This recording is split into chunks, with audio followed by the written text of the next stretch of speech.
አይ ቲንክ ሲሪል ነው አይደለ? ሲሪል መሰለኝ።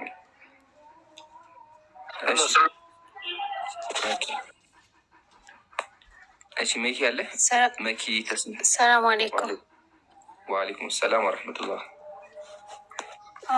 እንትን ጥያቄ ነበረኝ ከአንድ ጓደኛዬ ጋር እያወራን፣ እሷ ክርስቲያን ናት እና የነቢያችን ሰለላሁ ዐለይሂ ወሰለም ስም መጽሐፍ ቅዱስ ላይ መኖሩ መጽሐፍ ቅዱስን እንዳልተነካ ማለት ቢፈልጉ ኖሮ የእሱን ስም በማጥፋት እንዳይገኝ ማድረግ ይችሉ ነበር እና የመጽሐፍ ቅዱስ አለመበረዝን እንትን ይላል፣ አለመነካቱን እንትን ይላል፣ ያረጋግጣል ይሄ አለችኝ፣ ለእኔ ማለት ነው። እና እኔ ያልኳት አንተ መልሱን ንገረኝና ማለት ልክ ናት ወይ? እኔ ያልኳት ምንድን ነው የነቢያችን ስም መጽሐፍ ቅዱስ ላይ መኖሩ መጽሐፍ ቅዱስ ላለመበረዙ ማረጋገጫ ከሆነልሽ እኮ ላይክ መጽሐፍ ቅዱስ ልክ ነው ብለሽ የምታምኝ ከሆነ ስለዚህ የነቢያችን ሰለላሁ ዐለይሂ ወሰለም ነብይ መሆንን አመንሽ ማለት ነው አልኳት። እና ግን ይህን ብቻ ነው መመለስ የቻልኩትኝ። ሌላ ምላት ነገር ካለ መጠየቅ ፈልግ። ይሄ ዳይሌማ ይሆናል ማለት ነው። ዳይሌማ ምንድን ነው? በሁለቱም መንገድ እስልምና ትክክል ነው ማለት ነው አይደለም? በሁለቱም ትክክል ነው። ለምን ካልሽኝ የነብዩ ስም መጽሐፍ ቅዱስ ላይ አለ ካለችሽ ምን ሆነ? ነቢዩ ሰለላሁ ዐለይሂ ወሰለም ትክክለኛ ነብይ ናቸው፣ እግዚአብሔር ስለነሱ ተናግሯል ማለት ነው። ስለዚህ ሙስሊም መሆን አለባት ማለት ነው። የክርስትና አስተምህሮ ልክ ይሆናል። ነቢዩ ሰለላሁ ዐለይሂ ወሰለም ስላሴ የሚባለው ነገር ውሸት እንደሆነ እንዲሁም መጽሐፍ ቅዱስ ላይ ጭማሪ ብዙ ቦታዎች ላይ እንደተበረዘ ተነግረዋል። ስለዚህ መቀበል አለበት። አዘር ወይ ደግሞ የነብዩ ስም ከመጽሐፍ ጠፍቶ ከሆነ ምን ተስማማል? መጽሐፋቸውን በርዘው እንዳቃጠሉ ነው። ለምን እሷ የነቢዩ ሰለላሁ ዐለይሂ ወሰለም ስም መጽሐፍ ቅዱስ ላይ አለ ስላለች ማለት ነው። ግን ትርጉሙ ላይ አማርኛ ላይ ጭራሽኑ የለም። ግን ለነብዩ የሚያመላክት ትንቢቶች እንዳሉ ማየት ምናምን እንችላለን። ያው ሰፊ ፖይንት ቢሆን ማስቀመጥ እንችላለን ማለት ነው። ስለዚህ በሁለቱም ብትሄድ እሷ ናት የምትጎዳው። ዋናው ግን እዚህ ጋር ማወቅ አለብን፣ አይሁዳውያን ሸሩናስ ናቸው፣ በጣም መጥፎ ሰዎች ናቸው። መጽሐፋቸውን ይበርዛሉ፣ ይቀይራሉ፣ ያጭበረብራሉ። ለዛ ነው የኦርቶዶክስ ወይም ደግሞ የክርስትና ቸርች ፋዘሮች ጥንታዊ ቸርች ፋዘሮች ራሱ ሲናገሩ አይሁዳውያን ለየወሰዱ ትንቢቶችን ቀይረዋል እያሉ የሚናገሩ ትንቢቶችን በርዘዋል፣ ለውጠዋል እያሉ ይወቅሷቸዋል። ስለዚህ አይሁዳውያን ለመጽሐፍ መበረዝ ይታወቃሉ። የነቢዩ ትንቢትን በርዘዋል ማለት ነው። ለምን? ነቢዩ ሰለላሁ ዐለይሂ ወሰለም አረብ ናቸው ወይም ደግሞ አይሁዳዊ አይደሉም። እነሱ ደግሞ ምን ያምናሉ? ነቢይ የሚነሳው ከኛ ጋር ብቻ ነው ስለሚያምኑ እነሱ ደግሞ ምን ያምናሉ? ነቢይ የሚነሳው አድርጎ ሲሉ እኛ ብቻ ሳንሆን የራሳቸው የገዛ ሊቃውንቶቻቸው ራሱ ይናገራሉ ማለት ነው። ይሄን ይመስላል። እሺ ኡስታዝ፣ ስለዚህ ያልኳት ነገር ልክ ነኝ ማለት ነው። እኔ ያልኳት በሁለቱም ዳይሌማ ነው። በሁለቱም ቢሆን ችግር የለብን፣ እንቀበያት። በሁለቱም ተቀበያት። የነብዩ ትንቢት መጽሐፍ ቅዱስ ስላለ ካለችሽ ማሻአላ፣ ስለዚህ ነብዩን ትቀበል። የለም ደግሞ ካለች ስለዚህም በርዘዋል ነው። ለምን? እሷ አለ ስላለች ማለት ነው። እሺ ጀዛክላ። ወያኪ። እሺ ሲሪ ሰላም ብያለሁ። ሰላም ነው ኢብራሂም። ሰላሙን አላመን ተቢያል ሁዳ። እንዴት ነው ወገናችን? እግዚአብሔር ይመስገን፣ እየተመሰገነ አለን። ጥያቄ አለ? አይ እኔ የለኝም፣ ለመጠየቅ ነው የገባሁት። ጥያቄ ለመጠየቅ ነው? ለመጠየቅ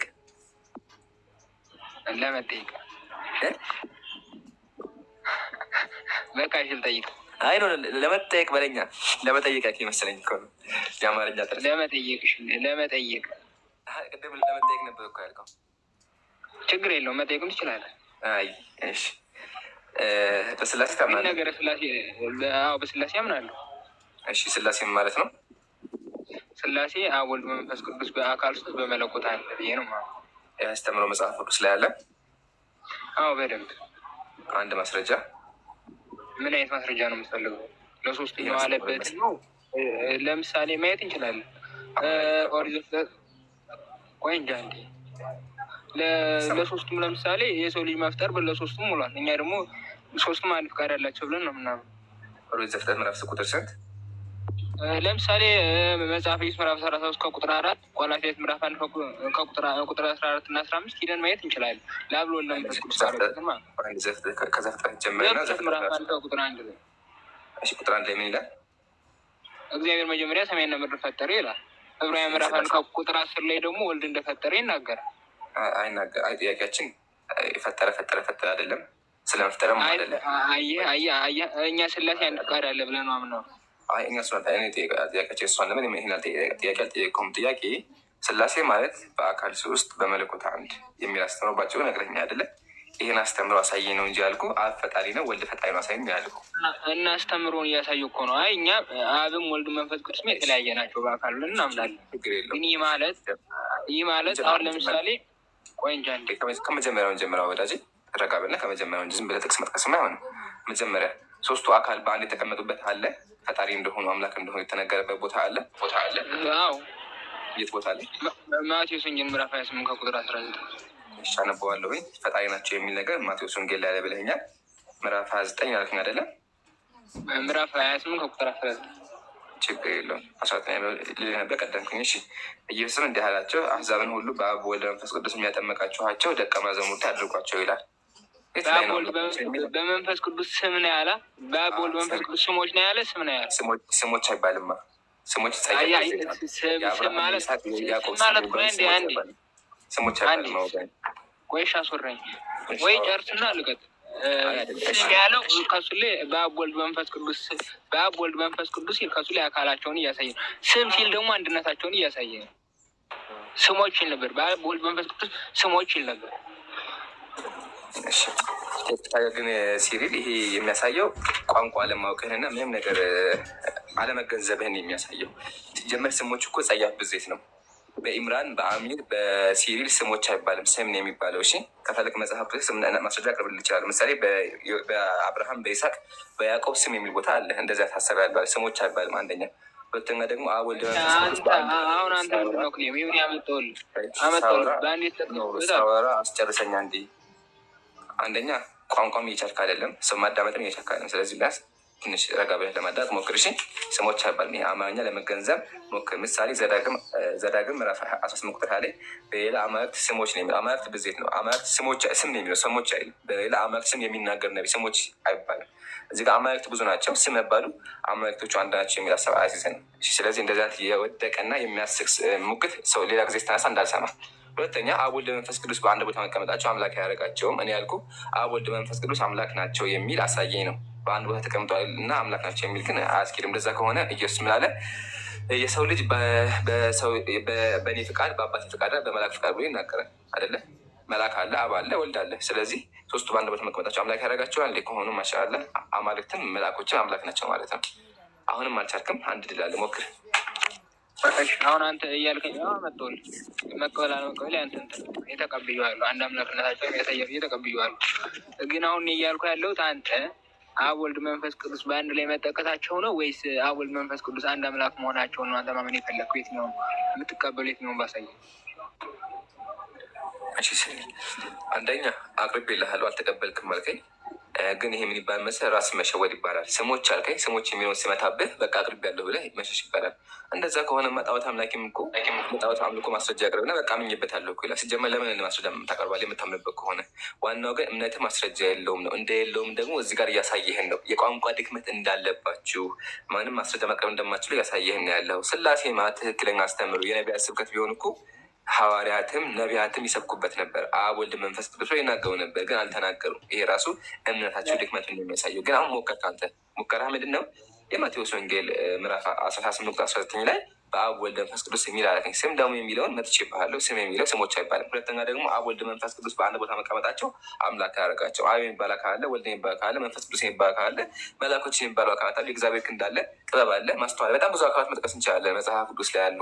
ኦኬ አሁን ግን አንተ ፖይንት ምንድነው? ሶስቱ አካል አምላክ እንደሆኑ እና አምላክ ከሆኑ በኋላ ደግሞ አንድ አምላክ እንደሆኑ ማሳየት መቻል አለብህ መጽሐፍ ቅዱስ ላይ ካለ። ስለዚህ እሱን የፈለግነው ሶስቱ አካል አምላክ እንደሆኑ ከሱ ሳውራ አይረጋ ብለህ የመረጋጋት ችግር በቀጥል። እሺ በቃ ለማንኛውም አብረያ አንተ ሲጀመር የስላሴ ሀሳቡ ለራሱ አልገባም። አንድ አምላክ ስንል እኛ አብን ልብ፣ ወልድን ቃል፣ መንፈስ ቅዱስን እስትንፋስ ብለን ነው የምናምነው እንጂ አሁን ለምሳሌ አንተ ቃልህ አለ። ቃልህና የአንተ ቃልህና ልብ የተለያየ ነው ወይስ አንድ ነው? የተለያየ እኔ ያጠይቀኝ ራስህን ችላ አስረዳቸው እንዴ እምራን። አይ የአንተ ቃልህ እስትንፋስህ ምናምን አለ። ልክ ስላሴ እንዳንተም አንድ ፐርሰን ናቸው እያለ ነው። ዌልካም ቱ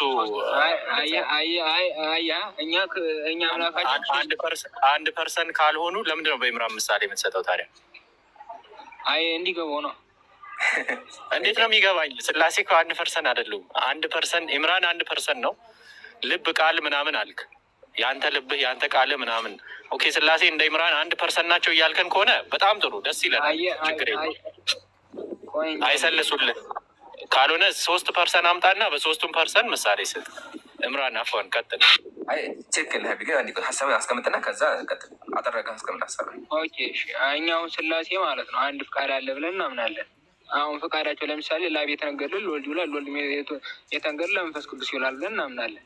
ስለዚህ ከሶስቱም ላይ ተመሳሳይ ባህሪ ካላቸው ለምሳሌ እኔ እናንተ 2 ሰዎች ነን፣ ባህሪያችንም የተለያየ ነው። ስለዚህ ሁለት ሰዎች ተብሎ ይነገርልናል። ግን እነሱ ተመሳሳይ ባህሪ ስለሆነ ያላቸው አንድ ባህሪ ነው ያላቸው ብለን እናምናለን። ስለዚህ ለአብ የተነገረው ሁሉ ለወልድ ይውላል፣ ለወልድ የተነገረው ሁሉ ለመንፈስ ቅዱስ የሚውል ከሆነ ስለዚህ ሶስቱንም አንድ አምላክ ተብሎ ይነገርላቸዋል። እሺ ታደርገዋለህ። ተወዳጅ ምን ውስጥ ላይ ገባ ራሱ መለየት አልቻልኩም። ሙግታችን ስላሴን ከመጽሐፍ ቅዱስ አሳየ ነው እንጂ ልብን ቁጠር የለን። ለምሳሌ እንዲ እያወራሁ ነው። ምን ነካ? እያወራሁ እኮ ተቆርጠኝ። አቆርጫለሁ። እንዲ ምን ነካ? ወገኔ ረጋ ብል እንጂ አንዴ። እሺ አንደኛ አሁንም ስላሴ ማሳየት አልቻልኩም። ያ ጀማ እስካሁን ታዘቡ። እሺ 3 ጥቅስ አነሳ ዘፍጥረት፣ ማቴዎስ ወንጌል፣ ልብ ኩላሊት አነሳ። 3ቱም ስላሴን ያሳዩ 4 ነጥብ። አሚር ጀዛ ከላ በአንድ የመታዋል። ሂደው መጨረሻ ላይ ስላሴን ሊያስረዱ የሚችሉት በእንቁላል፣ በቲማቲም፣ በፀሐይ፣ በላይተር ሲጋራ የሚለኩት ላይተር በሱ ነው እንጂ ስላሴ መጽሐፍ ቅዱስ ላይ የለም። ላይተሯ ወይም የኔ ኩላሊትና የኔ ጨጓራ ቢያስረዳቸው ነው እንጂ የለም። ስለዚህ ሲሪል አሁንም አንድ ድላል የመጨረሻ ከዚህ በኋላ 4ኛ ሞክራል። ይበቃል። አሁንም ጥያቄያችን አብ ወልድ መንፈስ ቅዱስ 3ቱ አካል አምላክ እንደሆኑ አሳየን በአንድ ቦታ ላይ። ቀጥሎ ደግሞ አንድ አምላክ እንደሆኑም አሳየን። ቅድም አንተ ልብ አለ፣ ኩላሊት አለ። እኛ እግዚአብሔር ልብን ቃል እንለው። እግዚአብሔር እጅም አለው፣ እግዚአብሔር ጥበብም አለው፣ ማስተዋልም አለው፣ ብዙ ነገሮች አሉት። በእጁ ሰማያትን መሰል፣ በክንዱ ብዙ ነገሮች አድርጓል፣ በእግሩ ብዙ ነገሮች አድርጓል። የእግዚአብሔር እግርም አምላክ ነው። ለምን 3ቱን ብቻ መድረክ? ከእግዚአብሔር አፍ ውስጥ ጀምር አሉ። ረጋ በል። ምንድን የምትረበሸው? ረጋ በል። እስኪ አንዴ ረጋ ብለህ አዳምጥ። ከእግዚአብሔር አፍ ክፉ መንፈስም ጥሩ መንፈስ ይወጣል። እነሱ ጥሩ መንፈስ አምላክ አሉት፣ ክፉ መንፈስ ደግሞ አምላክ አይሉትም። ስለዚህ ጥያቄያቸው እሷን ለምኛ አሁንም የመጨረሻ ድለ ከዚህ በኋላ ይበቃናል። ቁምና ስላሴ የሚለውን ነገር ከመጽሐፍ ቅዱስ አሳይ። ይሄን ያልኩት አንዴ ሚት እንዳታነሳ።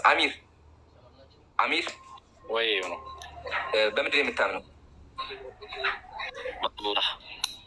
ምን በምንድን ነው የምታምነው ነው ያልከኝ? በስታ ታምናለህ? እኔ በአንድ አምላክ አላህ ነው ማምነው። አስተምሮት ምን ይባላል? ተውሂድ ዴፊኒሽኑ ንገረኝ። ዋነስ ያስተምረው ነው። እሺ ማስረጃ ላይ ከቁርአን ኦፍኮርስ ያ ወኢላሁኩም ኢላሁን ዋሂድ ቁል ሁወ አላሁ አሐድ። አመሰግናለሁ። አምላክ አንድ ነው። ዘጋ። አይ አሚር እኮ አንድ ሰው ነው። ኩላሊት ጨጓራ አለው፣ ግን ኩላሊቱ ጨጓራው አንድ ሰው አላለም። በቃ ቁርአን ላይ ቃል በቃል አላህ አንድ ነው። ዘጋ። አሁንም አንተ እንደዛው የስላሴን አስተምሮ ቃሉ የለም ብላችኋል። አስተምሮቱን አሳየን ከመጽሐፍ ቅዱስ። ያው ተረኛ ነው ብራዘር። አሁን አንተ ለምሳሌ ማለት ነው የሆነ ነገር እያልኩ የለም ማውቀል አለመቀበል ስለምትፈልግ ነው እንጂ የሚቀበል የሚያሳምን ነገር ለራሱ ብነግርህ ስለማትቀበል የለም እንይለፋለን። በነገራችን ላይ ማለት ነው ሲሪሊ ቆይ አንዴ፣ ይሄ ምን ይባል መሰለህ? እግር ጥሎ ጫማ ጥሎ መሮጥ ይባላል። ጫማ አንተ ለእግርህን ይዘህ መሮጥ ማለት ነው። እሺ ወገኔ፣ እኔ ባላምንም እዚህ ጋር ከአንተ እውነት የሚፈልግ ዲያቆናት፣ ቄሶች፣ አዳማጮች አሉ። ቄስ ያልኩ አዳማጭ በሚፈረና አለ። እኔን ተወኝላ ለእነሱ እንኳን መመለስ ነበረብህ፣ ግን መመለስ አልቻልክም። ስለዚህ አልችልም በልና ችግር የለም። ስላሴም ቆይ አንዴ የሚታል ስላሴም ማስረት አልችልም በልና በቃ ውጣ እንጂ አንተ ስለማታምነኛ ሲጀመር የሚያሳምን ምን አመጣህ? ቋንቋ አለመቻልህን እና ያሳየህን እንጂ እኮ የሚያሳምን ነገር እኮ አለመጣህም። ከመጣህም ህዝቡ ራሱ ኮሜንት ላይ እኮ ይታዘበኛል። አሚር መለስ። አሁን የአሚር መልስ ቅሬታ የላቸውም አለ። ግልጽ ነዋ። እስኪ አንተም እንደዛ ሞክርና መልስ። ካልቻልክ በቃ ውጣ። ምድር የምታደግመን ካልቻልክ በቃ ውጣ። እንዴ አሉ አቅርብ ሲሞክር። አሁንም እሺ ጥያቄን ጨርሳል። ስላሴ የሚለው መጽሐፍ ቅዱስ ላይ ያለው ወይ አልከኝ አይደል? አለ አስተምሮቱ ብዬ ላሳይህ። አይ ቃል በቃል ነው የምፈልገው አልካል። ስለዚህ ደግሞ ቃል በቃል የሚባል ይሄ ደግሞ ቃል በቃል የሚባል ነገር ደግሞ የለም። በቃ ቃል በቃል የለም። አላሁ አክበር እናመሰግናለን። ቃል በቃል የለም። ቅድምም ግን ወገኔ እንደው ፍርሃትህ ነው እንጂ ቃል በቃል እኮ አልኩም ነበር። ግን እዚህ ጋር ፖይንት መዝገቡ ሀሳቡ የለም ቃል በቃል የለም ብሎኛል። ቃል በቃል የለም። በቃ እናመሰግናለን። ቃል በቃል የለም 4 ነጥብ። በጣም ገራሚ ፖይንት። ግን እንደው ፍርሃት ነው እንጂ ወላሂ ፍርሃት ነው እንጂ ቃል በቃል እኮ አልጠየኩም። ቃል በቃል የሚል ጥያቄ አላነሳሁም ጭራሽ ነው ጥያቄ አስተምሮቱም አለ። እሺ ታሳይኛለህ? አሳያለሁ። ለምሳሌ እኛ ወልድ መንፈስ ቅዱስ አንድ ፍቃድ ያላቸው ብለን እናምናለን። ያ ፍቃድ ደግሞ ለሶስት የሚዋለበት ቦታ አለ። ስለ ፍቃድ በኋላ ታስረዳኛለህ። ስለ ፍቃድ አልጠየኩም። መጀመሪያ አምላክነታቸው አሳምነኝ፣ ከዛ ፍቃዳቸው ላይ ትመጣለህ። ዘለህ ፍቃድ አትሄድ። አይ አስተምሮቱ ነው። በአካል 3 መሆናቸው ይናገራል መጽሐፍ ቅዱስ። በአካል 3 በአካል 3 አምላክ ናቸው የሚሉት 3 አካል አውቃለሁ፣ 3 አካል እንዳለ አውቃለሁ። ግን 3 አካል አምላክ ናቸው የሚሉት ላይ ነው ያለው። አብ ወልድ መንፈስ ቅዱስ ተብሎ አያ ቃል በቃል የሚባለው ነገር እኮ እሱ ነው። 3 አምላክ እንደው አሳይኝ ያልከው አሉ። ምን ነካ? 3 አምላክ አይደለም፣ 3 አካል አንድ አምላክ ነው። በአካል 3 ናቸው። በመለኮት እሱን አሳይኝ። በአካል 3 አምላክ እንደሆነ አሳይኝ። ያለ ያ በአካል 3 መሆናቸው ነው። በአካል 3 አምላክ 3 አምላክ የሚባል ነገር የለም። ብራዘር 3 አምላክ አንድ አምላክ 3 አምላክ አይደለም። 3 አካል አምላክ አይደሉም። 3ቱ አካላቶች እያንዳንዳቸው ራሳቸውን ችለው አምላክ አይደሉም። ራሳቸውን ችለው አያደርጉም። 3 አምላክ አንድ መለኮት ሼር ያደርጋሉ ያደርጉ አንዱ መለኮት አዎ ይጋራሉ። መለኮት በአካል ስንት ነው? በአካል 3። በቃ ይሄን አስተማ አሳይኝ። 3ቱ አካል መለኮት እንደሆኑ አሳይኛለህ። ኦኬ እሺ። ዮሐንስ ወንጌል ምዕራፍ 1 ከቁጥር 1 ገብተን ማየት እንችላለን። ያለ ወልድ ተነግሮልናል። መንፈስ ቅዱስ ለመንፈስ ቅዱስ ነው።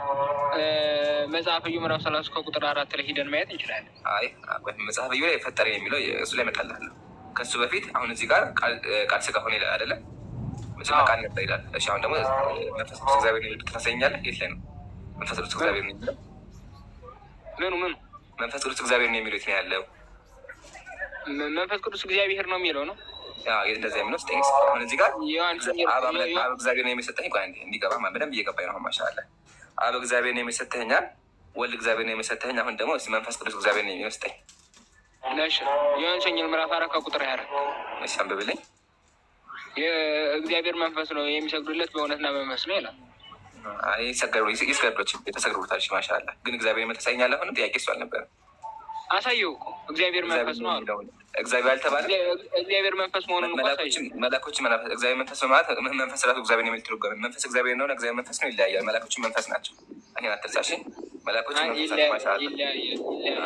ይለያያል። ወላሂ እስቲ ነው እንዴ? እሺ አሁን መለያየቱን ተወውና መጀመሪያ መጽሐፍ ቅዱስን በትክክል አንብብ። መንፈስ እግዚአብሔር ነው አይልም። እግዚአብሔር መንፈስ ነው የሚለው። መላኮችን መንፈስ ናቸው። መንፈስ ማለት የማይታይ ረቂ ማለት ነው። እሺ ይሄን ለይ። አሁንም ግን አልቻልክም። ሞክር። አሁን የት ላይ ነው መንፈስ ቅዱስ አምላክ ነው የሚለው?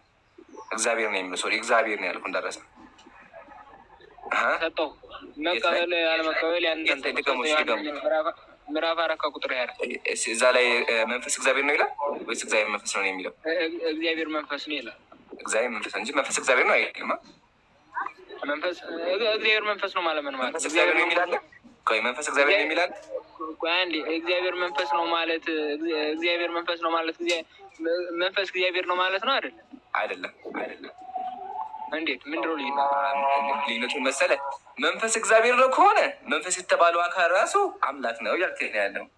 እግዚአብሔር መንፈስ ውስጥ ደግሞ አምላክ የተባለው አካል አለው። መንፈስ በባህሪው ነው የሚል ትርጓሜ ነው ያለው። መላኮችም መንፈስ ናቸው። እሺ ስለዚህ አትቀላቅም። ምሳሌ መላኮች መንፈስ ተብሏል። መላኮች መንፈስ ሲባሉ መንፈስ ቅዱስ መላክ ነው ማለት ነው እንዴ? ማሻአላ እንደዛ ከሆነ በቃ ስላሴ የለም መላኮችም አምላክ ናቸው ማለት ነው። እናመሰግናለን። አሁንም ወገኔ የት ነው ያለው መንፈስ ቅዱስ እግዚአብሔር ነው የሚለው? ሰጠ መቀበል ያለ መቀበል ያንተንተ ቃል በቃል እናውራ። እንደዛ ከሆነ ቃል በቃል እግዚአብሔር መንፈስ ማለት ማለት ነው። ቃል በቃል የሚባል ነገር የለም። ብራስ አንተ የምትፈልገው ነገር አለም። አንተ በፈለገው አስረዳኝ። እግዚአብሔር መንፈስ ማለት ማለት ነው። እግዚአብሔር መንፈስ ነው ማለት ነው። መንፈስ ቅዱስ እግዚአብሔር ነው ከማለት ጋር ተመሳሳይ። በቃ እንደዛ ብሎ የፈታ አንድ ኮሜንተሪ አንድ ማስረጃ። የምን ኮሜንተሪ? የቸርች ፋዘሮች ጥቀስ፣ የፈለግከውን ጥቀስና አሳምነን። የት ላይ ነው? የትኛው ቸርች ፋዘር ነው እግዚአብሔር መንፈስ ማለት መንፈስ ቅዱስ እግዚአብሔር ነው ብሎ የፈታው? ኮሜንተሪያውን ላመጣልህ አልችልም፣ ግን አመጣልህ ወላሂ አልችልም። በቃ አልችልም። በቃ እናመሰግናለን። ስለዚህ ሲሪል ስላሴ በቃል የለም ብሎ አምናል። በሀሳብም ሊያሳየን አይችልም። ወገኔ ታዘቡ። ትዘብቱ ለእናንተ። አሁን ደግሞ እኔ ልምጣልህና መንፈስ ማለት የማይታይ እንደሆነ ልስጥህ። እጅ ላይ መጽሐፍ ቅዱስ አለ።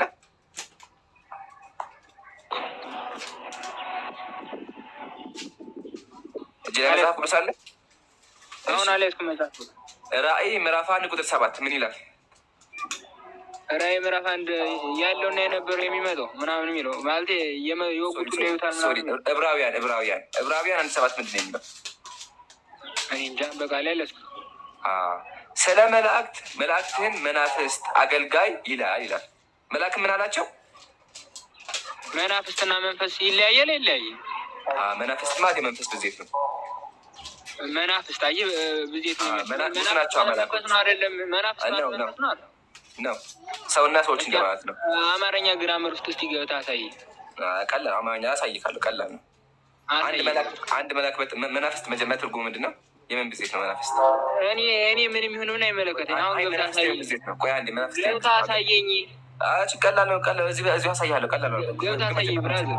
ወይ ረጋ በላ አሳይህ እኮ ነው። ግን መጀመሪያ መናፍስት ማለት ነው የምን ብዜት ነው? መናፍስት የሚለው ቃል መናፍስት ነው። የምን ብዜት ነው? እኔ ምን የሚሆን ምን አይመለከተኝ።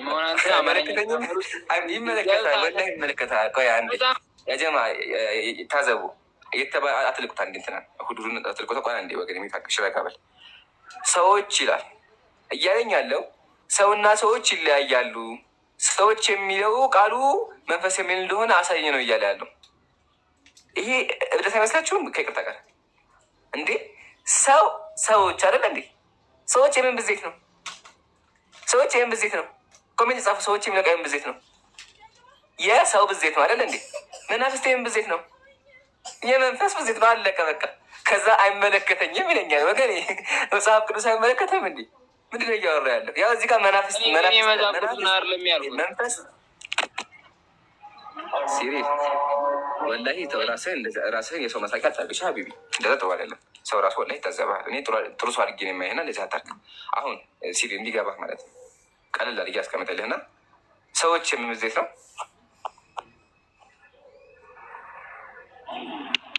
ወይም እሱ ልቶ እና ሰው ብዙ ለማድረግ ምንድን ነው የምትለው?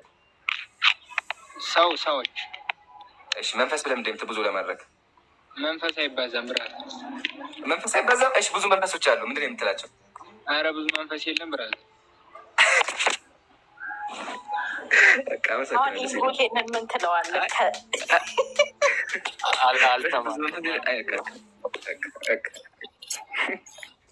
አዙ ቢላሽ ጠበሲ እኔ ስለዚህ ሁላችንም ሰዎች በሙሉ አንድ ማለት ነው። ይበቃናል። ዋናው ግን ወገኔ ራስን ከደዛት ድንቆና ይመለከተኝ መልስ አይሆንም። ቀጥሉ በቃ ጀማ ዙር እያለፈ ነው ስራ። ኤምሮ ግን ሳትወርድ እንደ ሀሳብ ብዙ መንፈስ ሲባዛ ምን እንደሚባል ብትነግረው ብታስተምረው በቅንነት። ኮሜንት ጽፍ ያለው ግን አላየውም እና አስተምረው ቢያንስ። ሌላ ጊዜ እንደው አማርኛ ትንሽ ለመማር ለማዳመጥ ሞክር። ሰው ተብሎ ሰዎች፣ ዲያቆን ተብሎ ዲያቆናት ይባል አይደለ? ወይም ደግሞ አምላክ ተብሎ አማልክት ይባላል አይደለ? አምላክ፣ አማልክት፣ ሰው፣ ሰዎች፣ ሞባይሎች፣ ላይኮች አይደለ? መጽሐፍቶች፣ መጽሐፍት አይደለ? መጽሐፍት ይባላል። እሺ መንፈስ ተብሎ ምንድን ነው የሚባለው? መንፈሶች አይባልም። መንፈሶች አይባልም። ይህ ምንድነው? ጸያፍ ብዜት አይደለ? ለምንድነው መናፍስት ያለው? መጽሐፎች ይባላል። ያጀማ መጽሐፎች ይባላል። መጽሐፍት ነው የሚባለው። መጽሐፍ አለ። ከዛ ብዙ ሲሆን ምን ይሆናል?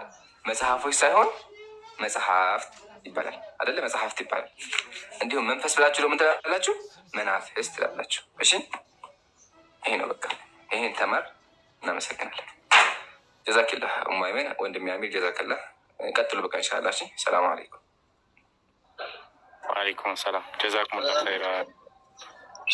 እንዲያውም ይሄ ሰው አያውቅም እንጂ አንደኛ ቆሮንቶስ ላይ ኢየሱስ ሄዶ ለነዛ ለብዙ መንፈሶች ስለሰበከ ለመናፍስት ሰበከ ተብሎ ነው የተጻፈው። ብዙ ስለሆኑ አንድ መንፈስ ነው እንደ የሰበከው ኢየሱስ ብለን ብንጠይቀው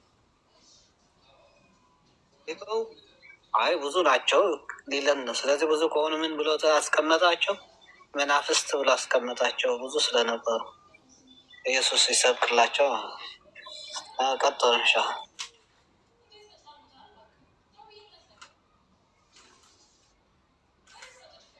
የሚያውቅ ሰው የለም መቼስ። ይህ የሚያከራክርም አይደለም። ማድሬ ምንድን ነው ቋንቋው ላይሆን ይችላል ወይም አማርኛ። እኔ እንኳን የተባላሸች አማርኛ ይዤ መናፍስት ብዙ ቁጥር እንደሆነ አውቃለሁ። እርሱ ግን ቋንቋው ይመስላል አማርኛ። ሰሞኑን ብሶባቸዋል ደግሞ የሚከራከሩት ነገር ምናምን። ያ ሰላም ጥያቄ ያላችሁ ሙስሊሞች ሹብሃ የሆነ ጥያቄ ያለባችሁ ማለት ነው። ሀቂ ያሉ ሙአይመን አለች እና ሁድሁድ ምናምን እዛ ገስት ላኩ፣ ገስታት ላኩ። አንድ ቁጥር ጻፉ፣ ሞዴሬተሮች ያስገቧቸዋል። አንድ ቁጥር ጻፉ። ኢስሐቅ ወለካሉ ሰላም፣ እንዴት አደራችሁ? እንዴት አደርግ? ሰላም ነው። ደህና ነኝ፣ እግዚአብሔር ይመስገን አለን። ጥያቄ አለህ እስልምና ላይ ኢስሐቅ? አዎ፣ ክርስትና ላይም እስልምና ላይም ጥያቄ አለኝ። ይቻልነህ እንዴ? አይ አይደለም።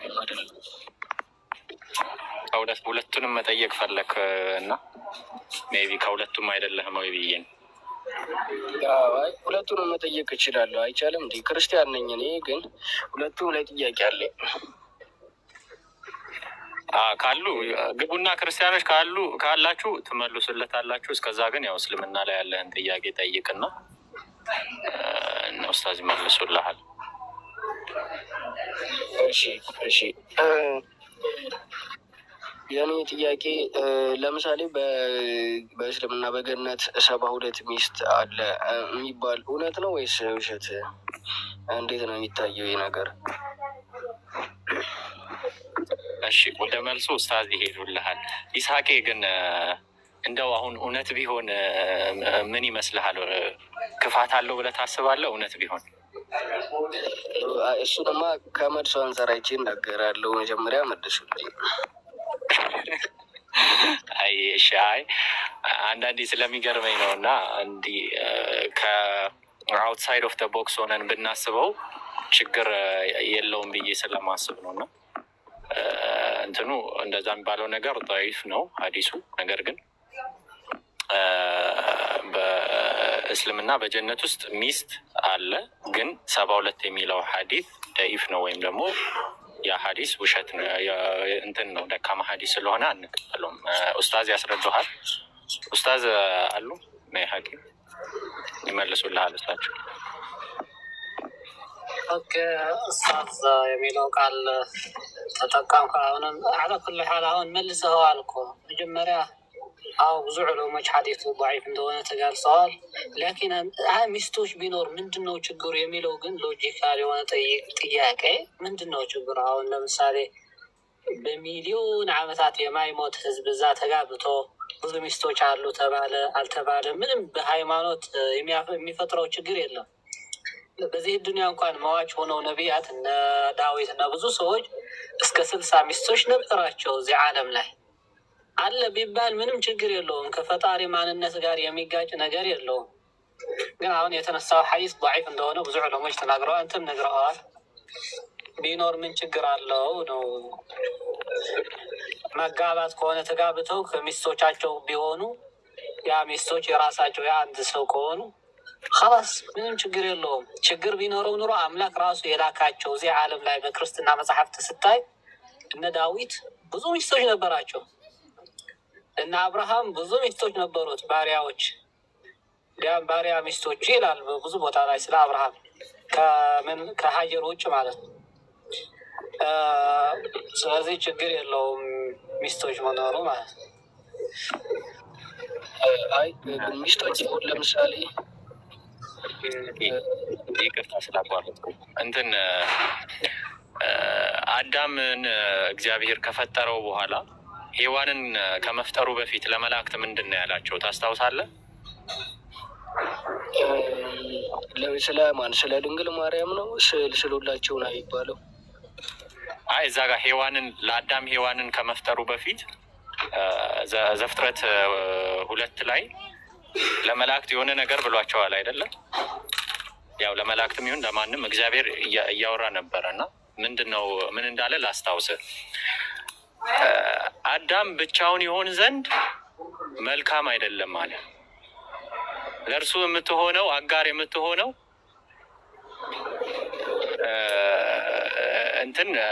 ሴት እንፍጠርለት ብሎ ነው አይደለ የፈጠረለት።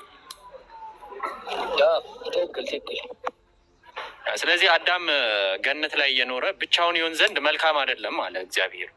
አይ አዳም እኮ ብቻውን መሆን የለበትም፣ ይሄ ነገር መልካም አይደለም አለ እና ሎጂካሊ ስታስበው እግዚአብሔር እንኳን ፈጣሪ እንኳን ምን እያለ ነው? አይ አዳም ብቻውን ይሆን ዘንድ ወይም ደግሞ ያለ ሚስት መኖሩ ያለ ሴት ልጅ መኖሩ ለሱ መልካም አይደለም፣ አጋር ያስፈልገዋል እያለ ነው። እና እንዳልኩ አሁን ኡስታዝም እያሉ ያለው ገነትን ስንገባ ሚስት ይኖረናል፣ ግን 72 የሚለው ያ በቁጥር የተቀመጠው ሀዲስ ተቀባይነት የሌለው ሀዲስ ነው።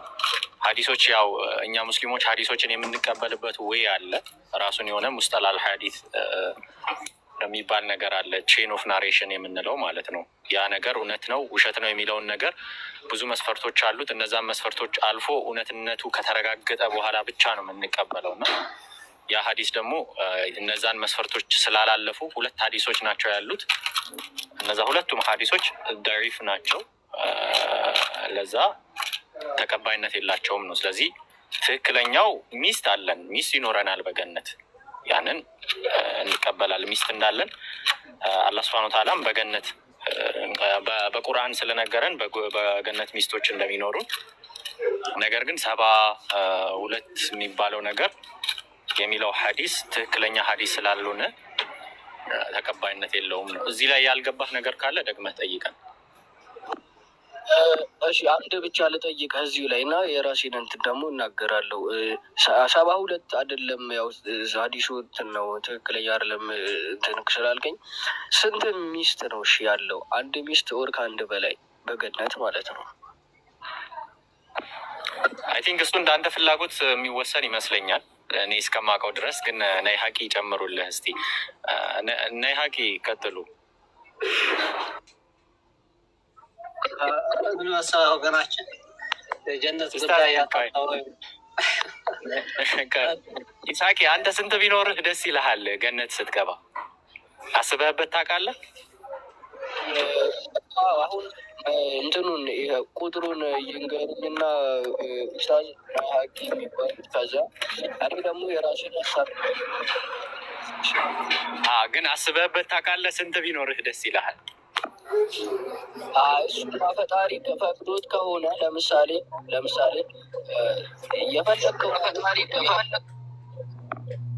የፈለግከውን ሚስት የፈለግከውን ያህል ብዛት መጠቀም ካለ እሱ እንደ ራሴ ፍላጎት ይወሰናል። አሁን የፈጣሪ መፍቀዱ ላይ ነው ዋናው ነገር ማለት ነው። እሱ ከፈቀደ 1000 የሚሆን 1 ይሁን እሱ ችግር አይኖረውም ብዬ አስባለሁ። ፈጣሪ ከፈቀደ ግን አሁን ብዛታቸውን ሴቶች እንትን ለማወቅ ነው። አሜሪካ አንድ ነገር ጠይቀው ለዛ ነው የገባታል። ይሳቅ ገነት እዚሁ ምድር ላይ ማለት ነው። እኔ አሁን 10 ባገባ ወይ 100 ባገባ ችግር አለው? እኔ እንጃ። ለእኔ አሁን እንደኔ ከሆነ ኦር ደግሞ እዛ ቤተክርስቲያን እንደሚያስተምሩን እንደንትኑ ከሆነ እንዴት መሰለህ ትክክል ነው ብዬ አላስብም። ለምንድን ነው እንደዛ ብዬ የማላስበው? ያው የሴቶቹንም ግን እጠይቅሃለሁ መልሼ። እኔ ዝሙት ነው ብዬ ነው የማስበው። አላቅም፣ ከተሳሳትኩ ትነግሩኛላችሁ። ግን አንድ ልብ እስካለን ድረስ በቃ ለአንዷ ሴት ጨርሰን መስጠት አለብን ብዬ ነው የማምነው እኔ። በምንም አይነት ወይ ከሄድን ማለት ነው። በጣም ብዙ ሚስት እኔ እንጃ እሱን እንግዲህ እኔ አላውቅም፣ ግን ከተፈቃቀዱ እዚሁ ምድር ላይ ነው መልክ እዚሁ ምድር ላይ ቤተክርስቲያኗንሽ የምንጠይቃት በደግሞ አንተ የቤተክርስቲያኑ ተከታይ እንደመሆንክ ቤተክርስቲያኒቷ ከአንድ በላይ ማግባት ዝሙት ነው ስትልክ ለምንድን ነው ምን ችግር አለው ብለህ ቤተክርስቲያኑ እንደምጠይቀው አንድ ጥያቄ ነው የጠየቁ ያለው። ለዛ አንተን ሳይሆን ቤተክርስቲያኗን ነው ቤሲክሊ እየጠየቅን ያለ ነው፣ አንተም እኔም አንድ ላይ ማለት ነው። ስለዚህ ምን ችግር አለው ነው አሁን እነሱ ዝሙት ነው ስላሉ ሳይሆን ኦኬ ችግሩ ምንድን ነው ነው ብናገባ መቶ ወይ በቃ የፈለግነውን ያህል ብናገባ ምን ችግር ችግሩ የቱ ጋር ነው የሚመጣው ችግሩ? እኮ እንዴት መሰለህ፣ ለምሳሌ እኔ አሁን እኔ የምጠይቀኝ አለ እኔን አለ የጠየቀኝ እንዴት መሰለህ፣ እኔ አሁን ባለሁበት ሁኔታ ወር ምንም ቢሆን እኔ 3 ሚስት 4 ሚስት ላገባ አልችልም። ለምን እንደዚህ ያልኩ? ለምሳሌ አንደኛዋ ሚስቴን አገባኋት እስከ 4ኛ ሄድኩኝ፣ ወር እስከ 10 ላልከውም እስከ 10 ሄድኩኝ። እስከምንም ይሁን ብቻ ከአንድ በላይ ከሆነ ነው በቃ። ከዛ በላይ ከሆነ ዝሙት ነው አለቀ። ያው ሴቶቹ ይበዛሉ ያንሳሉ። እንዴት ነው ዝሙት የሆነው? ምክንያቱም አንድ ልብ ነው ያለኝ እኔ ለአንድ ሴት ነው ልሰጣት የምችለው። እኔ አንድ ነኝ፣ ራሴን ለአንዷ። ያንን ማን ነው የሚደነግገው? አንድ ልብ ለአንድ ምናምን የሚለው ማን ነው የሚደነግገው? ተፈጥሮ በራሱ ይደነግገዋል። ምክንያቱም ለምሳሌ የአንተ ተፈጥሮ እንደዛ ካለ የኔ ተፈጥሮ ደግሞ ከዛ ተቃራኒ ከሆነ እኔ ለምሳሌ እንደ ወንድ ብዙ ሚስት ማግባት ካማረኝና ከፈለግኩኝና ያንን ካደረግኩኝ አንተ ደግሞ በራስ ተፈጥሮ እንደዛ ከሆን ከየትኛውን ተፈጥሮ ነው መቀበል ያለብን? ለምሳሌ እንደ ተፈጥሮ ከሆነ አልኩ እኮ እኔ አንድ ሰው ነኝ፣ አንድ ልብ ነው ያለኝ፣ አንድ ነኝ። በቃ አይምሮዬም አንድ ነው። ላስብ የምችለው ስለ አንድ ሴት ነው። ልቤም ሊያፈቅር የሚችለው አንድ ሴት ብቻ ነው። ይሳቅ ለምሳሌ አንድ ሚስት አግብተህ ሌላ ሚስት አታምርህም አንተ? እሱን አሪፍ ጥያቄ ጠየቀኝ። አሁን እንደሱ ካማረች ለምሳሌ አንድ የሆነ የልብ ሴት አለች፣ ከዛስ ሌላ የልብ ሴት የምፈልግ ከሆነ በቃ ቺታ አረኩባት እሷ ላይ በቃ ሌላ እሷ ነው። ስለ ቺቲንግ አይደለም እኔ ፖሲቢሊቲ አለ ወይ ነው ይሻቅ ያልኩክ። ምንድን ነው መሰለክ አንድ ልብ ካለክ ሌላ አንድ ልብ ላላ ሴት ነው ማሰብ የምችለው ነው ያንተ ፖይንት አይደለ? አዎ ግን ብታስጨርሰኝ ደስ ይለኛል። ገባኝ። ቺቲንግ ምናምን እንደምትለው አውቃለሁ። እኔ ግን ቺቲንግ የምትለው ፓርት አንተ ኦልሬዲ ፕሪያሲዩም እያረክ ያለ ነገር አለ። ምን እያልክ እንደሆነ ታውቃለህ? አንድ አሚረሽ አንዴ በር ተንኳ አሁን መሰለህ እኔ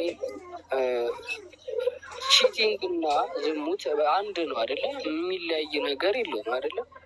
ዝሙት ማለት ሚስት መደረብ ላይ ወደ ትገባለሁ ወገናችን ይስሐቅ። አሁን ወደ ጥያቄ ትገባ። ግን ዝሙት የሚባለው አንተ የራስ አስተያየት የሰጠ ነው እንጂ አባቶች ከጥንት ጀምረው ምን ይላሉ? እና አባታችን ዳዊት፣ አባታችን አብርሃም፣ አባታችን ያዕቆብ አመንዝራዎች አይደሉም ይላሉ። ያዕቆብ እግዚአብሔር የመረጠው የእግዚአብሔር ልጅ ነው አይደል?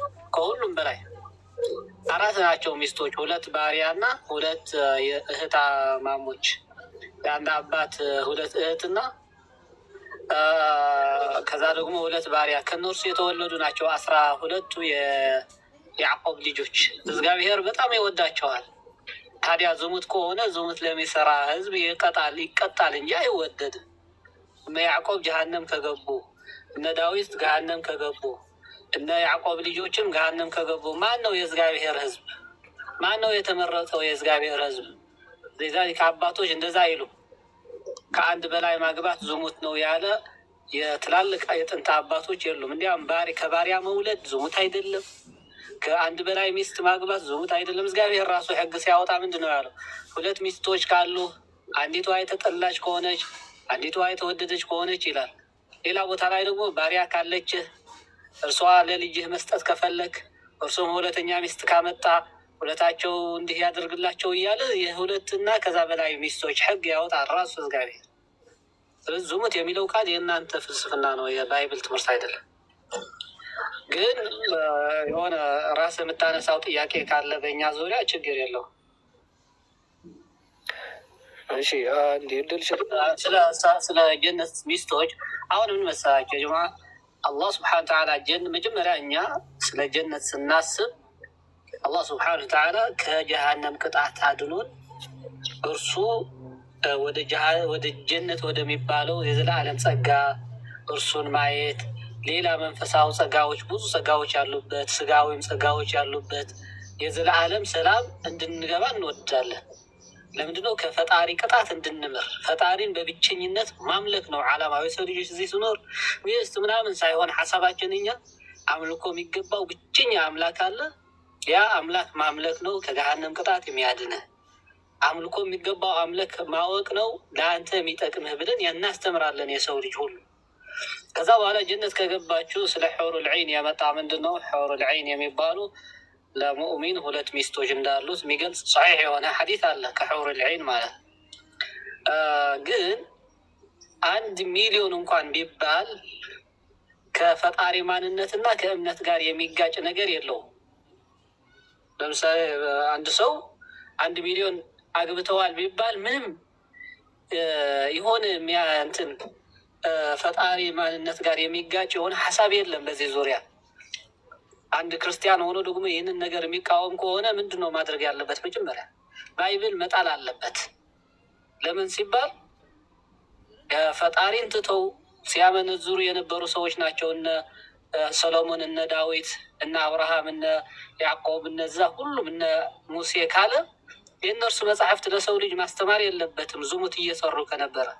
ሁለተኛ እነ ዳዊት እና ከዛ በኋላ የመጡ ብዙ ሚስቶች የነበራቸው ሰዎች አሉ። የእግዚአብሔር ሰዎች 12 ልጆች ወለደ፣ 4 ሚስቶች ነበሩት፣ 20 ሚስቶች ነበሩት እያለ ባይብል ብዙ ሰዎች ያመጣልሃል። እነዚህ ሰዎች በድንጋይ ተወግረው ለምን አልተገደሉ? እግዚአብሔር በሙሴ ሕግ እንዳወጣው አንድ ሰው ካመነዘረ ምንድን ነው የሚደረገው? በድንጋይ ተወግረው ነው የሚገደለው። ስለዚህ እግዚአብሔር ሕግም ስርዓትም የሌላቸው ስሜታቸው ብቻ የሚከተሉ ሰዎች ነበሩ በእስራኤል ምድር ልንል ነው ዝሙት ከሆነ ከአንድ በላይ ማግባት። ስለዚህ አንተ የምታነሳው እንትን መረጃ የለውም። ሳቆ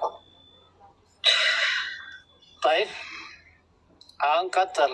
በእኛ ዙሪያ ያለ ጥያቄ ጠይቅ፣ ችግር የለውም እንደ ጥያቄ። እኔ በብቻዬ በግሌ እንደዚህ አስባለሁ ብለህ መናገር ትችላለህ። በባይብል ግን ያም አባቶች ምን ይላሉ መሰለህ? ተጠንቀቁ፣ እነዛ እነ አብርሃምና እነ ዳዊት አመንዝራ ናቸው እንዳትሉ፣ እግዚአብሔር ስለፈቀደላቸው ነው ከአንድ በላይ ሚስቶች ያገቡት ይላሉ። እግዚአብሔር ስለ ዳዊት ሲናገር ምን ይላል? 1 ቀን ብቻ ነው የተጣላ ነው ከዳዊት ጋር ይላል። ከ1 ቀን በስተቀር በሕይወቱ ዘመን የሰራው ሁሉ የእኔ ፍላጎት ነው ይላል። መቼ ነው የተጣሉት ከእግዚአብሔር ጋር? የኦሪያ ሄታዊ ሚስት ወሰደና ባልዋን ያስገደለ። እርሷ ስትጣይ ስትታጠብ አያት። ከዛ ወሰዳት ምናምን ምናምን። ይሄ ታሪክ ብቻ ነው ከዳዊት የጠላሁት ይላል እግዚአብሔር። ከዚህ ውጭ በዘመኑ በሕይወቱ ዘመን የሰራው ሁሉ የእኔ ፍላጎት ነው ይላል። የልቤ የሆነ ዳዊት አገኘሁኝ ይላል እግዚአብሔር። ታይፕ ስንት ሚስቶች ነበሩት ዳዊት? በጣም ብዙ ሚስቶች፣ 8 ህጋዊ ሚስቶች ነበሩት። እንዲያም 10 በአንድ ቀን በእግዚአብሔር ያስደፈራቸው 10 ቁባቶች ነበሩት። ከነሱ ውጭ ደግሞ ብዙ 8 ህጋዊ ሚስቶች ነበሩት። እነዚህ ሁሉ ወንጀል ቢሆን ዳዊት የልቤ ሰው ነው 1 ቀን ብቻ ነው ተሳሳተ ብሎ አይናገርም ነበር። ቀጥል።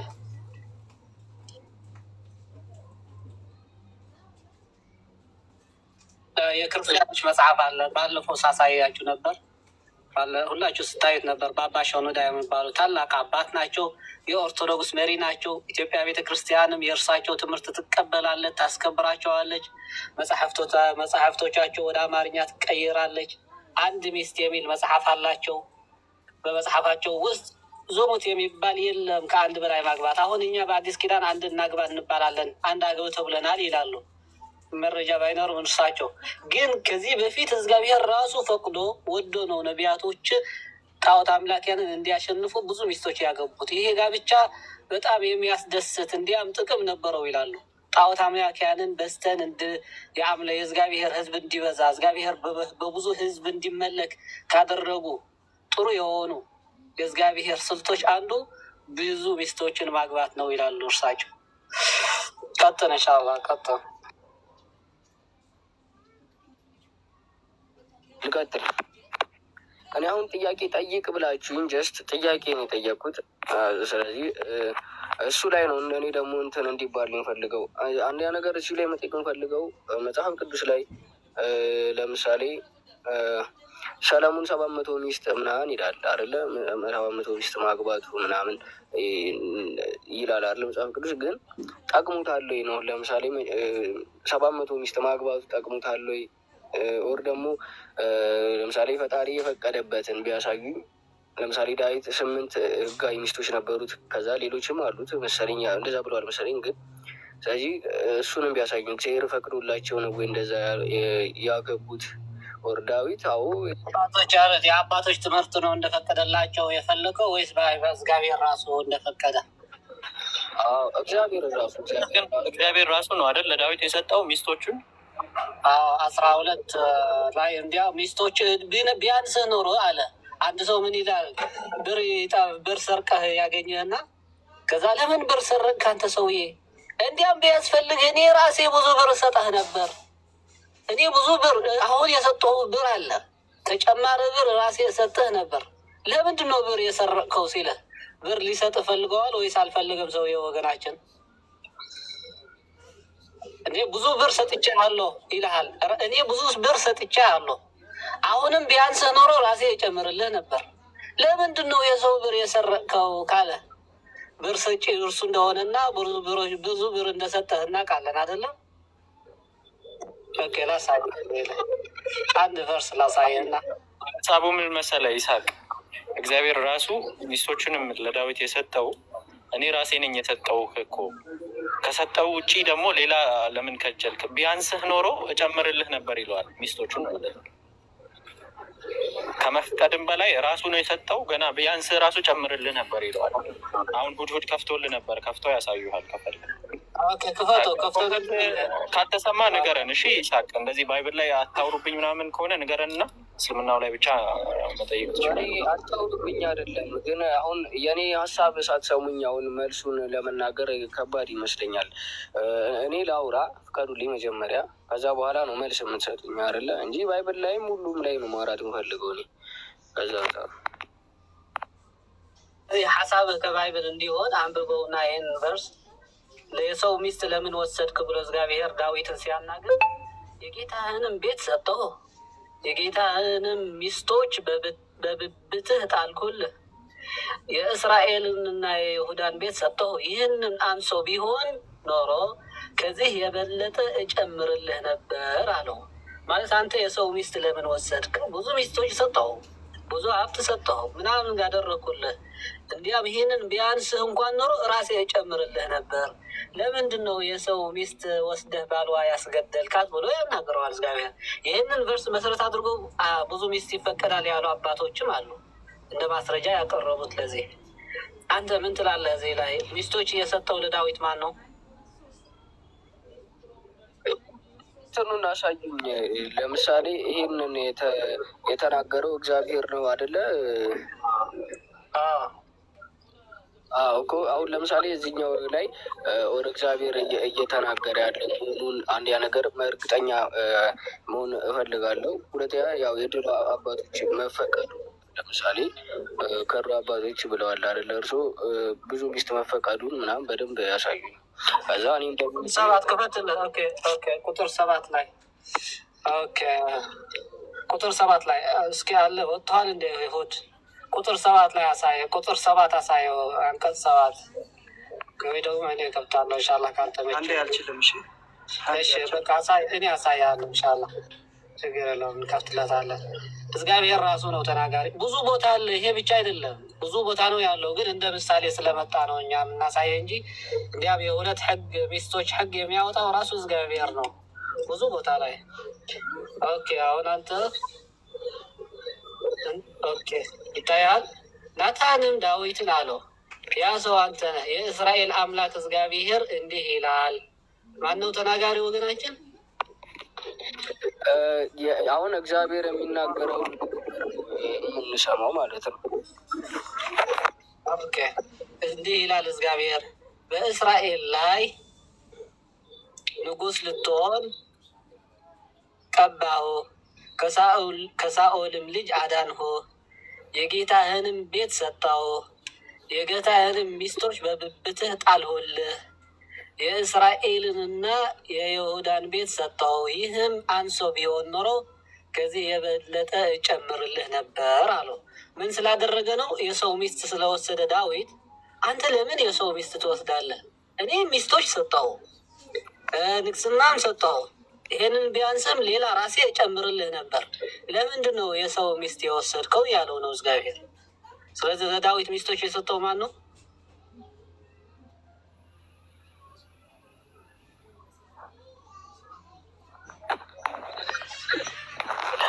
እሺ በቃ ምዕራፍ ቁጥሩን ንገሩኝና እጠይቃለሁ። እዛ ሂጄ አዎ እንደማየው ከሆነ ትክክል ነው። ከዛ ሂጄ እጠይቃለሁ። ኦኬ፣ ሁለተኛ ሳሙኤል ምዕራፍ 12 ማንበብ አለብህ። ይህንን ያለበት ምክንያት ራሱ የሰው ሚስት ስለወሰደ ነው። ለምሳሌ አንተ የሰው ንብረት ከሰረቅክና ብር ከሰረቅ እንዴ ራሴ እጨምርልህ ነበር። ለምንድን ነው የሰረቅከው? ብር ሰጥቼሃለሁ፣ ቢያንስህም ራሴ እጨምርልህ ነበር ካለህ ብር አለ፣ እርሱ የሰጠህ ብር ሌላ ብርም ሊጨምረ ፈልጎ ነበር። ግን አንተ የሰው ብር ለምን ሰረቅክ ነው ጉዳዩ። እግዚአብሔር ቃል በቃል እንደዚህ እያለ ነው፣ የሰው ሚስት ለምን ትወስዳለህ? እኔ ራሴ እጨምርልህ ነበር እኮ ከሰጠው በላይ እያለው ነው። ደግሞ ብዙ ሚስቶች የነበሩት ዳዊት እግዚአብሔር ስለ እርሱ ምን ይላል መሰለህ? እንድታውቀው ማለት ነው። አሁን አንድ አመንዝራ ካለ እግዚአብሔር በጣም እወድሃለሁ አንተ የምታደርገው የልቤ ስራ ነው ይለዋል እንዴ? ለአመንዝራ ወገናችን አይለው አይደል? ኦኬ። ስለዚህ ምን ዳዊት በዘመኑ ሁሉ በእግዚአብሔር ፊት ቅን ነገር አድርጎ ነበርና ከዛውም ነገር ሁሉ ፈቀቅ አላለም ነበርና። እዚህ ላይ ቀንሰዋል አንድ ነገር ያጀማ። ሌላ ባይብል ያለው አለ ሱብሃንአላህ። እዚህ ላይ ቀንሰዋል፣ የሆነ ነገር ቀንሰዋል እንዳይታወቅ ለሰው ልጅ የጎደለች ነገር አለ። እስከ ባይብል ያለው ነገር ሌላ። አንተ ባይብል አለህ አንተ በእጅህ እስከ ትልቁ ላይ አድርገው ለሐሰን አንድ ቀን ተሳስተሃል የኦሪያ ሕታው ብቻ ነው የሚለው ቀነሱት። ሱብሃንአላህ። ለምን? ለመደናገር። አንደኛ ነገስታት ምዕራፍ 15 አንደኛ ነገስታት ምዕራፍ 15 ቁጥር 5ኛው አንቀጽ ላይ ምን አለው? እዚህ ላይ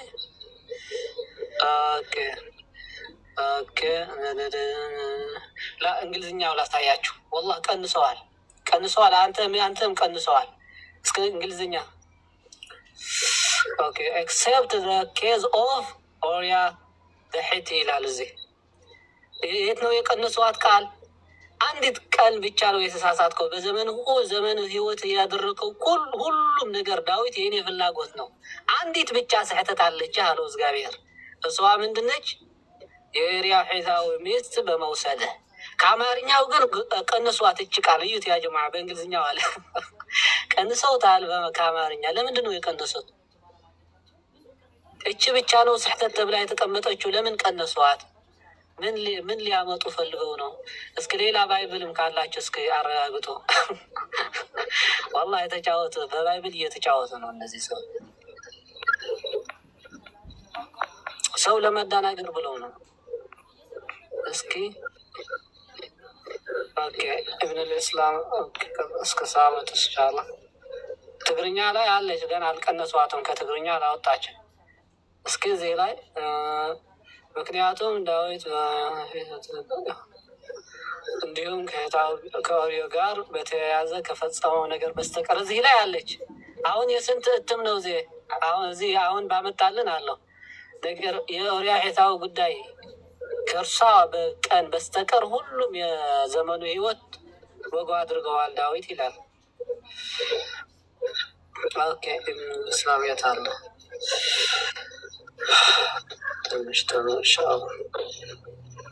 ቅድሙንም እንትኑን በቃ ይህንን የእንትኑን ያሳዩኝ። ይሄ ምን ነበረ? ሴት አስደፍሯል ምናምን ያሉኝ ያሳዩኝ እስኪ። እግዚአብሔር ሴት አስደፍረዋል ያልነው እሺ ምን አደረገ መሰለህ? አሁን ክፈትለት ሁለተኛ ሳሙኤል ምዕራፍ 12 ቁጥር 11 ክፈትና ከዛ በኋላ እኔ ብቻ ሳይሆን ብዙ አባቶች ይህንን ቃል እግዚአብሔር የዳዊት ሚስቶች እንዲደፈሩ አድርገዋል። ምክንያቱም ምን ነበር? ዳዊት የኡሪያሒታዊ ሚስት ደፈረና እኔም ለአንተ ክፉ አስነሳለሁ ብሎ ሽፍ 11 ላይ ክፈትልን ኢንሻአላህ። 11 ምን ይላል? እግዚአብሔር እንዲህ ይላል፣ እነሆ ከቤትህ ክፉ ነገር አስነሳለሁ አለው ዳዊትን፣ ሚስቶችህንም በዓይንህ ፊት እወስዳለሁ አለው። በዓይንህ ፊት እወስዳለሁ ሚስቶችህ፣ እግዚአብሔር ነው እያለ ያለው።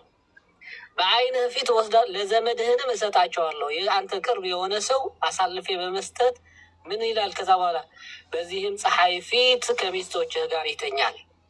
እኔ ወስጄ ሚስቶችህ ሰጥቼ ለዘመድህ፣ እሱ ደግሞ ከእነርሱ ጋር እንዲተኛ አደርጋለሁ አለ። ይህንን ነገር አደረገው እግዚአብሔር። ይህንን በእኔ ነው የሚፈጸመው ብሎ ቃል ገባ። ከዛ አንድ ክፉ ሰው አስነሳና ለዳዊት የሚቃረን ሰው ከሚስቶች ጋር እንዲተኛ አደረገው። ሁለተኛ ሳሙኤል ምዕራፍ 16 ክፈት። 16 ላይ የዳዊት ሚስቶች ጋር የሚተኛ ልጁ ቁጥር 22 ክፈት ነው። ሄድ ወደ 22 አካባቢ የዳዊት ልጅ። ይህንን ሁላቸው አባቶች ይስማማሉ፣ ትንቢቱ እንደተፈጸመ የእግዚአብሔር ትንቢት። አቤሳሎምም በሰገነት ላይ ድንኳን ተከሉለት። አቤሳሎምም በእስራኤል ሁሉ ፊት አሳልፌ እሰጣቸዋለሁ፣ በፀሐይ ይተኛል ብሎ ነበር እግዚአብሔር አይደል? በእስራኤል ሁሉ ፊት ወደ አባቱ ቁባቶች ገባ የምትልተኛ ነች፣ ግንኙነት አደረገ። ኦኬ ገባ ሲል ባይብል እዚህ ላይ ወደ ሚስቶቹ ገብቶ እስራኤል ሕዝብ ሁሉ እያየ ምን አደረገ?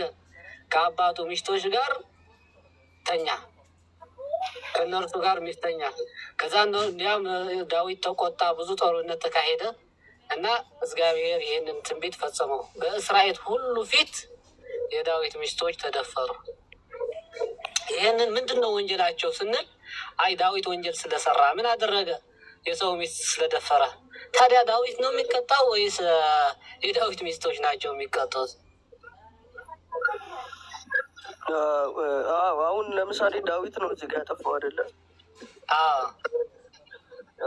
ይህም እኔ እንትን ነው ብዬ አላስብም። ምክንያቱም ዳዊት ላጠፋው ሚስቶቹን የኢዮብ ታሪክንም ካየ ነው ኢዮብን ለመፈተን ልጆቹን መግደል እኔ እንጃ፣ ይሄ ትክክል ነው ብዬ አላስብም በራሴ ብቻ። ዳዊት ማሶት ደቢቃሙ ታውቃለህ? ለእግዚአብሔር አንድ ቃል ምን አደረገው መሰለ ዳዊት? አንተ እግዚአብሔር እኔ ስሳሳት ለምንድን ነው ሌላ ሰው የምትቀጣው? ፍትሐዊ አይደለም ብሎ ተቃወመው ዳዊት። በዚህ ዙሪያ ሳይሆን አሁን ሳሙኤል 24 ክፈትለት። አንድ ጊዜ ህዝብ ሰይጣን ምን አለው ለዳዊት? አንተ ዳዊት ሄደ የህዝብ ቆጠሮ አካሄድ አለው ሰይጣን። የእግዚአብሔር ሰዎች በሰይጣን ይታዘዛሉ በባይብል አይተው ከሆነ። እና ዳዊት ምስኪን ምን አደረገ? ሄዶ የህዝብ ቆጠሮ እንዲያካሂዱ ሰዎችን አዘዘ። ከዛ ህዝብ ስለተቆጠረ እግዚአብሔር ተቆጣ።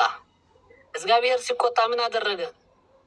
የ3 ቀናት ፌር አለቀቀና ህዝብ የሚገድል ዳዊትን ትቶ ያ ቁጦር ያለው ሰውዬ ትቶ 70,000 ሰው ገደለ እግዚአብሔር።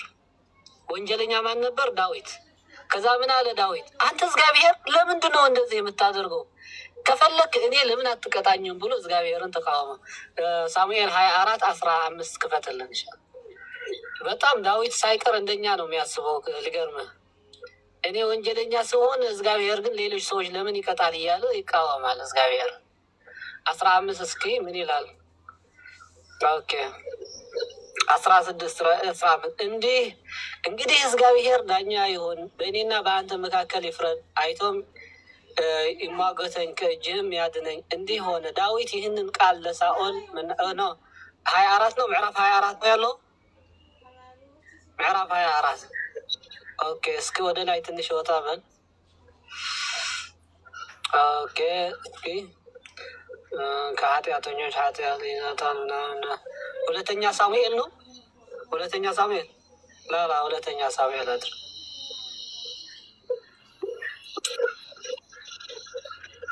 ኦኬ ምዕራፍ ሁለተኛ ሳሙኤል 11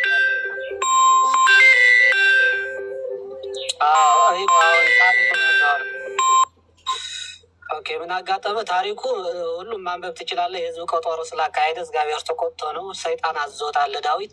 ከዛ ሁሉም ከተካለ ዳዊትም ቸነፈሩን መረጠ። የስንደድም ክምር ወራት በሆነ ጊዜ ቸነፈሩ የእግዚአብሔርን መልአክ ኢየሩሳሌምን ያጠፋት ዘንድ እጁን በዘረጋ ጊዜ እግዚአብሔር ስለ ክፉ ነገር አዘነና ወደ ላይ ተመለስ፣ ወደ 14 ተመለስ፣ ወደ 14 እዚህ ላይ እግዚአብሔር የተጸጸተበት ምዕራፍ ነው። ዳዊትን ጋድን እጅግ ተጨንቄ ያለው ምሕረቱ ብዙ ነውና በእግዚአብሔር እጅ እንወድቅ በሰው እጅ ግን አልወድቅ አለው። ዳዊትም ቸነፈሩን መረጠ የስንዴንም ከዛ በሆነ ጊዜ ቸነፈሩ በህዝቡ መካከል ጀመረ። ከህዝቡም 70,000 ሰው ሞተ። ዳዊት በሰራው ወንጀል ስንት ሰው ሞተ? 70,000 ሰው ሞተ። ከዛ ዳዊት ምን ይላል? የእግዚአብሔርን መልአክ ኢየሩሳሌምን ያጠፋት ዘንድ እጁን በዘረጋ ጊዜ እግዚአብሔር ስለ ክፉ ነገር አዘነ። ህዝቡንም የሚያጠፋውን መልአክ እንግዲህ በቃ እጅህን መልስ አለው። የእግዚአብሔር መልአክ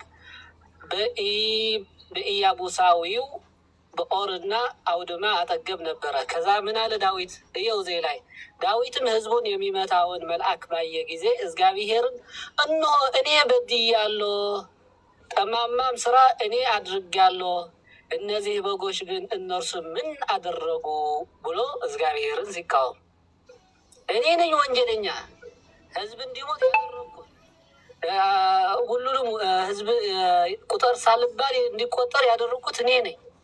ለምንድነው አንተ እግዚአብሔር እጅህ በእኔና በአባቴ ቤት ላይ እንድትሆን እለምንሃለሁ ብሎ ተናገረው። በጎች ምን አደረጉ? 70,000 ሰው ምን አድርጎ ነው አንተ የምትገድለው? እግዚአብሔር እኔ አይደለሁም እንደ ወንጀለኛ ይላል። ዳዊት ትክክል ነው ወይስ ተሳሳተ? ግን በመጀመሪያ ዳዊት ምን አጥፍቶ ነው? ዳዊት ሰይጣን መጣና ወደ ዳዊት ምን አለው? አንዴ እግዚአብሔር ነው ያለው ይላል፣ አንዴ ሰይጣን ነው ያለው ይላል። እና የህዝብ ቆጠራ አካሄድ ወታደሮችን ቁጥር አለው ሰይጣን። ከዛ ዳዊት ምን አደረገ? ና ብሎ አንድ ጓደኛው የወታደሮች ብዛት ቆጥረህ አምጣ ምናምን ብሎ አዘዘው። የታዘዘው ሰውዬ ደግሞ ሄዶ የህዝብ ቆጠራ አካሄደ። በዚህ ቆጠሮ እግዚአብሔር ደስ አላለውም፣ ተቆጣ። ከዛ ምን አለ? ወይም አገር ለቆ መውጣት አለበት ዳዊት፣ ወይም ፌራ እለቃለሁ፣ ወይም የ7 ዓመት ምናምን ረሃብ አመጣለሁ ብሎ አማራጭ ሰጠ ለዳዊት እግዚአብሔር ማለት ነው። ከዛ እግዚአብሔር እኮ መሐሪ፣ ዳዊት ምን አለ? እግዚአብሔር መሐሪ ነው አያጠፋኝም፣ ምሕረት ለምናለሁ ብሎ ተስፋ አደረገ ከእግዚአብሔር። እግዚአብሔር ግን ምን ቅጣቱ ምን አደረገው? ፌራን ለቀቀ። ፌራ ለቆ 70,000 ሰዎች ገደለ። ወንጀለኛ ማን ነው ብለናል? ዳዊት።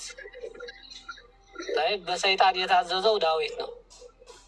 እግዚአብሔር ዳዊትን ትቶ 70,000 ሰው ገደለ። ዳዊት ደግሞ ለምንድን ነው ህዝቡ የምትገድለው? እኔ እኮ አለሁኝ፣ ከፈለክ በእኔና በአባቴ ቤት አድርገው ቅጣትህ፣ እነዛ በጎች ምን አድርገው ነው እያለ እግዚአብሔርን ተቃወመ። ይሄ እንግዲህ ሌላም ታሪክ አለ። ይሄኛውን ተቀብያለሁ፣ ግን ሌላም ታሪክ አለ። ቅድም የኢዮብ እንዳልኩት ለምሳሌ በአዳምና በሔዋን መሄድ እንችላለን። አንዱ በሰራው አንዱ መቀጣት አለበት ብዬ እኔ ራሴ በግሌ አላምንም። አይደለ ፌር የሚሆን ከሆነ ሁሉም ነገር ትክክለኛ ከሆነ እንግዲህ አንዱ በራሱ ነው፣ አንዱ በራሱ በቃ ራሱ ለሰራው ይስሐቅ ለሰራው ይስሐቅ ነው የሚጠየቀው። አሁን ዋና መጠየቅ ያለብህ አንተ ወንጀል እነዛ 70,000 ህዝቦች በዳዊት ወንጀል ሲቀጡ ቢያንስ ዳዊት ከእነርሱ ጋር መቀጣት ነበረበት አይደለም? ቢያንስ ከእነሱ ጋር መቀጣት አለበት ብዬ አላስብም። ያው እነሱ ካላጠፉ ለምን ይቀጣሉ? እሱ አንደኛ ደረጃ ነው። ካላጠፉ ለምን ይቀጣሉ? አንደኛ ደረጃ ጥያቄ ነው። ቢያንስ ዝቅ ብንል ከዛ ጉዳይ ዳዊት ከእነርሱ ጋር ቢቀጣ ኑሮ ወንጀለኛው ዳዊትም አልቀረም ተቀጥተዋል እንል ነበር። ያ ወንጀለኛው ዳዊት ቆሞ ይቀራል። እነዛ ምንም ኃይልና ግዴታ የሌላቸው የዳዊት ትእዛዝ ሰምተው የተቆጠሩ ህዝቦች ግን ያልቃሉ። ይሄ ፍትሐዊ አይደለም፣ ፍትሐዊ አይደለም እኮ። ዳዊትም ለምሳሌ አጥፍቶ ሁለት ጥያቄ ነው አሁን ያለብኝ በዚሁ ላይ ራሱ። ምክንያቱም ዳዊትም ሳይቀጣ ያጠፋው ሰው ሳይቀጣ ያላጠፉት ተቀጡ። እሺ አሁን ዳዊት አጥፍቶ ተቀጥቶ ቢሆን ዳዊትም ተቀጥቷል፣ እነሱም ተቀጥተዋል። የዳዊት ጥያቄ ላይ አይኖረኝም ነበረ፣ ምክንያቱም ዳዊትም ስለተቀጣ አብሯቸው ማለት። አሁን ግን ዳዊትም አልተቀጣም። ያጠፋው ተትቶ ያላጠፋው ከተቀጣ ብቻ እጠይቃለሁ እየሄድኩ የኢዮብ ላይም እንደዚሁ አዳምና ሔዋን ይስሐቅ ግን ተወርስ ፓርት ምን እንደሆነ ታውቃለህ? የአሁኑ ቦታ ላይ የዳዊት ቦታ ላይ ማለት ነው። ቅድም አንተ እያልክ ነበር፣ ለምሳሌ አንድ ልብ ነው ያለኝ እኔ ለአንድ ሴት ነው መስጠት የምፈልገው እያልክ ነበር። እና ሚስቶች የዳዊት ሚስቶች ቺት ተደረገባቸው። በቃ ባላቸው ማግጠዋል። ያ ራሱ ለእነሱ ሌላ ጉዳት ነው። እነሱ ተበድለዋል እዚህም ጋር ማለት ነው። ምክንያቱም ከሚስቶቹ ውጪ ሄዶ ሌላ ሰው ጋር ነው የተኛው። ዝሙት ሰርቷል። እነሱ ናቸው እዚህም ጋር የተበደሉት። ተበድለውም ድጋሚ እንደገና ለበደላቸው ከመካስ ፋንታ ሌላ በደል ነው የተደረገባቸው። የእስራኤል ሁሉ ሕዝብ እያየ ነው የተደፈሩት። እና እንደዚህ ሲሆን የሆነ ጥያቄውን እንትን አይለውም፣ ወርስ አያደርገውም፣ ወርስ ይሆናል ስታስበው ማለት ነው። ቅድም አንተ ባልከው መልኩ ከሄድን ትክክል እኮ እሱም እንትን ነው ብዬ አላስብም። ያው ሴቶችን ማስደፈር ምናምን እንግዲህ ትክክል ነው ብዬ አላምንም፣ በራሴ አላስብም። ምክንያቱም ትክክለኛውን አስተምሮ ትክክል ከሆነ እንግዲህ እንደዚህ ይደረጋል ብዬ አላስብም። አሁን አሚር እየሰማኝ ከሆነ ሌላ ቦታም አለ አይደል? አሁን ደንቆሮ ብሎ መሳደብ የዘላለም የገሃነመ እሳት ያስፈርዳል ይላል።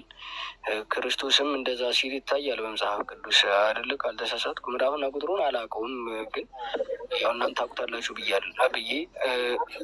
ግን ትክክል ማቴዎስ ላይ ነው ኢየሱስ ራሱ ለአንድ እንዲያም እጅህ ለምን አትታጠብም ላሉ እኮ ነው ደንቆሮ ያላቸው። ታውቃለህ ታሪኩ አይደል? ምሳሌ በላይ ሄደና ወደ አንድ ቤት ከዛ ሰውየው አሁን ደንቆሮ ብሎ ወንድሙን የተሳደበ ገሃነም ይገባል አለ ኢየሱስ ራሱ ሲያስተምር እንዳልከው። አንድ ቀን ምሳ እንዲበላ አንድ ጓደኛው ጠራው ኢየሱስን። ሌላ ምክንያት ቢኖሮት ምሳ ሳይበሉ ይሳደበው ነበር። ግን መቼ ነው ኢየሱስ ደንቆሮ ብሎ የተሳደበው? ሂዱ ሳይታጠብ ምግብ መብላት ጀመረ ኢየሱስ። ከዛ ወደ ምሳ ሊበላ የጠራው ሰውዬ እንዲህ ለምንድን ነው እጅ የማይታጠቡ ብሎ አሰበ። ኢየሱስም በጣም ተናደ። እናንተ ደንቆሮዎች አላቸው በብዛት አለ። አዎ ላሳየህ። እጁን ሊታጠብ ስላሉት እሱንም